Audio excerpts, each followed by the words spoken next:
Welcome everyone. Richard Herskowitz from the Virginia Film Festival, and thank you.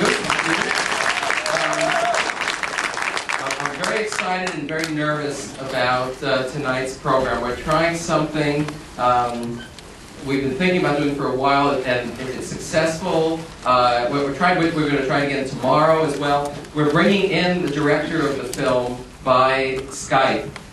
Rodrigo Garcia, who was unable to be here in person but was here a few years ago with 9 Lives, will be up here on the screen with us thanks to the Digital Media Lab in Clemens Library at the Robertson Media Center, and Bruce Johnson and Jay McCourtney, who are here to facilitate this event. Also, Eric Williams and Chine and the staff of Newcomb and Cinematheque have been helping to stage tonight's program. So who we're going to have in the post-film discussion, which I hope you all stay for, will be, along with Rodrigo Garcia. Let me just say briefly about Rodrigo Garcia. His films include Things You Can Tell by Looking at Her and 9 Lives, the film that we showed at the Paramount just, I think it was 3 years ago. We had Sissy Spacek and Kathy Baker on stage with the director. He is also well known as a director for HBO. Did anybody see In Treatment, a great HBO series? I mean, most of those episodes were directed by Rodrigo Garcia, and he did many of the episodes of 6 Feet Under as well. Anyway, the producer who has worked with him on several of his projects, including 9 Lives, and who has brought many films to the Virginia Film Festival, I'm very grateful to her. Julie Lynn, I'll just mention some of the films that she has brought here to Charlottesville for either the Film Festival or the Film Society. 10 Items or Less, the film that Morgan Freeman came with a couple of years ago. 9 Lives, as I mentioned before. The Jane Austen Book Club, which we launched the Film Society season with last year. And Wit, that great HBO film directed by Mike Nichols and starring Emma Thompson, which you haven't seen. If you haven't seen, you should really rent.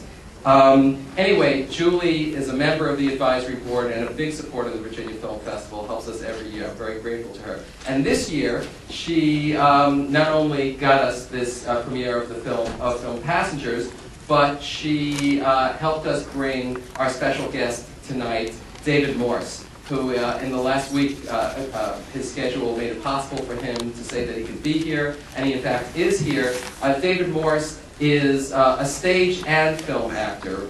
He was just recently acting in New York in Seafarers. He has background in Circle Rep and Boston Rep on stage. In film, I think his first role was in 1980 in Inside Moves, but his breakthrough part, of course, was as Dr. Jack Boomer in St. Elsewhere. You know him from many other films, well-known parts in The Green Mile and Contact and Disturbia. And recently, of course, he played George Washington in a film that was made here in Virginia, John Adams. In fact, since it's Halloween, I hope he brought the white wig with him. Maybe not. Anyway, Julie and David and Rodrigo, hopefully, by Skype, will be here at the end for a conversation. Please stay and enjoy Passengers. David Morse and Julie Lynn.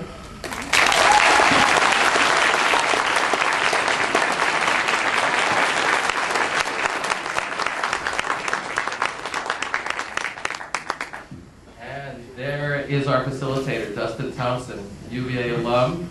And he was an intern on, well, tell him.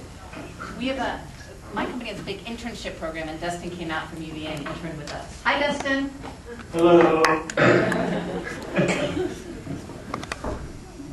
Rodrigo. Hey. Welcome back to the Virginia Film Festival. Thank you very much.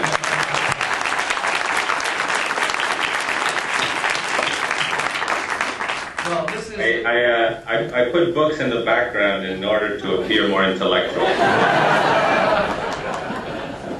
So that's just a facade. That's very effective. It is. Turn the lights down a little bit, the house lights, so that we can maybe see a little better. Thanks. Sorry, go ahead, Rodrigo. Yeah, I rented them, the book. right now you're seeing us, that's right? The three of us on stage? I see you, Julie, and David Morse. Okay. Should we make them imagine we're in the Paramount Theater? And we're here at Newcomb Theater this time on the UVA grounds. And your film was just seen and applauded.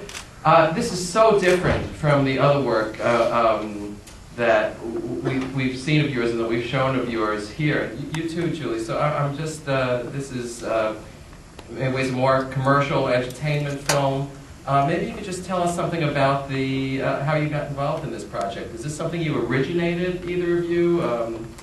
The writer, Ronnie Christensen, how did this come into your hands? Maybe we'll start with you, Rodrigo. You know, the script was sent to me. I was looking, you know, to do something hopefully with a little bit more of you know, popular entertainment appeal, and something that I hadn't written. Both movies that I'd done previously I had written myself, and you know, I wanted to just work on someone else's material. And I read the story, and I thought it was a good story. I liked the character of Claire, and I liked particularly the love story aspect of it. And you know, I started developing the script with, Ronnie had already written several drafts, and I came on and did a couple of drafts, and other writers were involved. And then at one point, Julie was drafted to help put out the fires. Want to say anything more about this? This won't leave the room, so go ahead.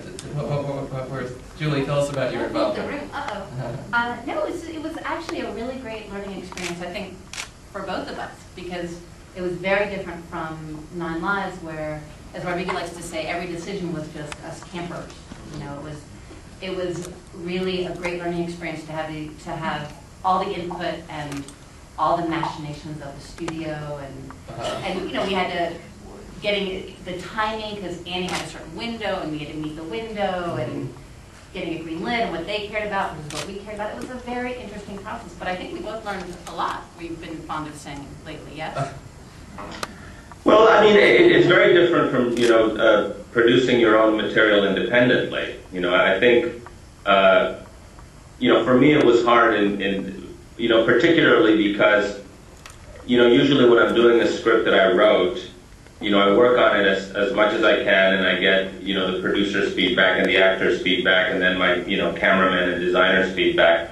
But ultimately, you know, I feel that if I like the script, that's good enough for me. I'm not, you know, when I'm doing the movie, I'm not worried whether, you know, it'll do well, whether it'll sell, whether it'll be liked. Of course, I want it to be liked, but yeah, ultimately, I'm just doing the movie, you know, according to my own sense of what it should be. Ultimately, I mean, it sounds, you know, very self-indulgent, and it is to a certain extent. The difficulty, I think, with doing a movie like Passengers, or any, I think, probably movie for a studio, is that you have two brains in your head, and in my case, they were constantly at odds, which is the brain for just whatever I like and whatever way I like it, and the other brain saying, you know, this is a more expensive movie, you have this responsibility, you know, to try to make something a little bit more, you know, appealing to a broader audience. So that, you know, the Dr. Jekyll and Mr. Hyde quality of it was peculiar for me. He's right back in independent film, too, because the next one's a tiny little movie that we've already drafted David for. Did you know that? I just found this out.